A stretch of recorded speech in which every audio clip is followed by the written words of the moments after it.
By the time the sun rose over Los Angeles, the clip from at Korean Dynasty Leaks had already grown teeth. It wasn't just floating around in dark corners of the internet. It was everywhere. It had been reposted on X with sarcastic captions, shared on Instagram stories with laughing emojis, Facebook family groups, the kind with pastel backgrounds and Bible quotes in their bios, were passing it around like gossip at a church potluck.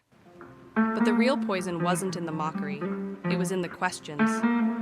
Headlines started popping up on small legal blogs. Attorney or food vendor?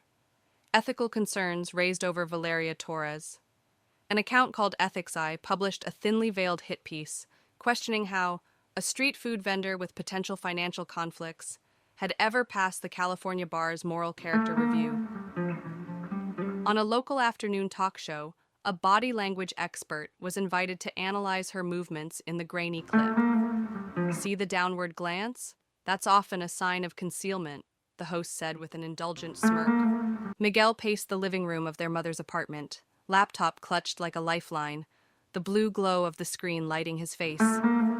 His voice was sharp, like a rubber band pulled too tight. Val, they're digging. They're pulling old cases you worked on, court filings, deposition notes, and twisting them to make it look like you mishandled evidence.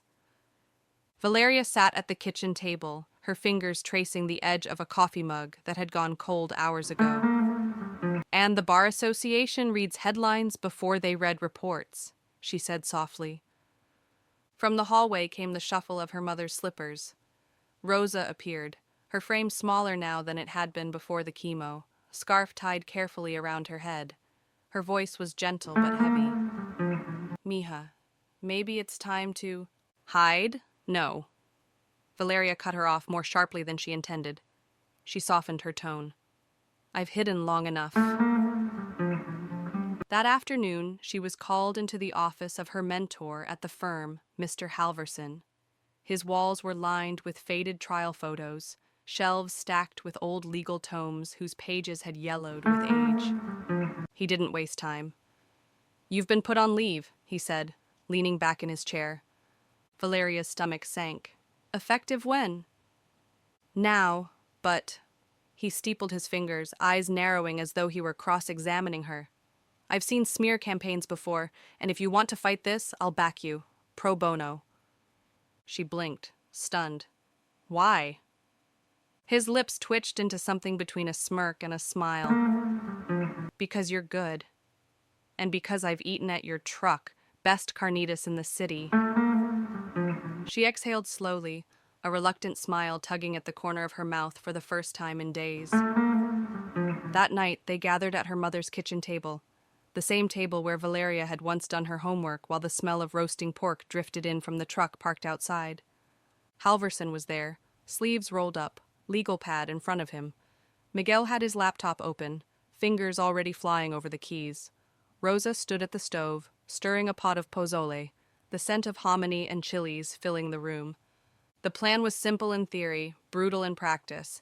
Step 1, identify the source of the leak. Step 2, go public before the Kims could spin the story. Step 3, make the attack bigger than herself. Frame it as prejudice against multicultural entrepreneurs and working-class roots. Miguel was already thinking in hashtags. We go live tomorrow at 6, he said. You speak your truth. No edits, no filters. People can smell PR polish from a mile away. Give them you. The following evening, as the last light of day sank into a deep orange, Minjun showed up at the truck. He still wore his work suit, but the tie was loosened, and there was a crease of tension between his brows. This is a mistake, he began. My mother has been trying to erase me, Valeria finished for him. His jaw tightened. I didn't start this account. But you didn't stop it. He stared at her, the silence thickening between them. You're asking me to choose between you and my family. She met his gaze without blinking. Number, I'm asking you to choose what's right. He broke the stare first. Without another word, he turned and walked away.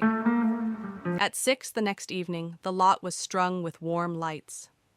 They'd closed early, sending the regulars home with promises of free churros tomorrow. The air smelled faintly of grilled meat, but the griddle was cold now. The only sound was the low hum of the live stream equipment. The camera's red light blinked. Miguel gave her a nod. Valeria stepped forward and began. My name is Valeria Torres. I am an attorney. I am also the granddaughter of Rosa Torres, who fled Jalisco with nothing but her children and a dream. I grew up in this truck. This truck paid for my textbooks. It paid for my mother's chemo. And yes, I still work here. Not because I have to, but because I choose to. Some believe this makes me less worthy. I believe it makes me whole. I am not half lawyer, half vendor. I am 100% both, and I will not apologize for it. She told them about the first time she burned her hand on the flat top at age 12, about doing algebra in the corner booth of the truck between orders, about being called the taco girl in high school and feeling that sting, and the pride of watching those same people wait in line when the truck won Best Street Food in LA. Within minutes, the comments flooded in. Respect. Number sign, whole not half. Ordering tonight. Others shared their own stories. A nurse who also drove Uber, a CEO who grew up stocking shelves in her father's bodega. They were packing up when Miguel's phone buzzed. A follower had sent a tip. The @Korean Dynasty Leaks account had accidentally gone live for a few seconds. The frame was crooked, showing an office desk. In the background, clear as day, Mrs. Kim's voice. Push the post. Keep her busy defending herself. Valeria didn't sleep that night. She lay in bed staring at the ceiling, her mind replaying every moment, every smile of Mrs. Kim's, every coldly polite comment, every warning she'd ignored. The next afternoon, she walked into the marble and glass lobby of an upscale hotel where Mrs. Kim was having tea with two women in pastel silk blouses. Conversation stilled as she approached. I know it's you, Valeria said, her voice even. I have proof. End the smear campaign or I'll file for defamation, and I'll name your son. Mrs. Kim's lips curved into the faintest smile. You wouldn't dare. Try me, Valeria said. In court, the truth is evidence, and I have plenty. The older woman's eyes flickered, just for a second. Then this conversation never happened. By morning, the account was gone. The blogs posted retractions. Halverson called to say the firm was reinstating her. That night, the truck reopened. Rosa worked the grill, her movements as sure as they had been 40 years ago. Miguel played a playlist of cumbia and old-school hip-hop. The line stretched around the block. People wore shirts printed with the hashtag #WholeNotHalf, laughing and taking selfies in front of the truck. Min Jun came one last time. He stood with his hands in his pockets, his posture less certain than she remembered. I thought about what you said, he began. You were right. About what? That I let her erase you. I don't want that anymore. Her smile was soft, almost sad. Then don't, for whoever comes next. She turned back to the grill.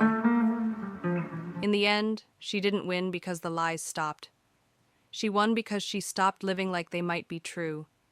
Valeria's fight was personal, but her victory is a reminder for anyone who's ever been told to hide part of themselves. If you face the pressure to choose between who you are and who the world wants you to be, tell us your story in the comments. And if this journey moved you, share it, because somewhere, someone needs to hear that they can be whole and unbroken. Subscribe to Interracial Tales, Unfiltered for more raw, unfiltered stories, where love, identity, and culture collide. Your voice matters. Let's make it heard.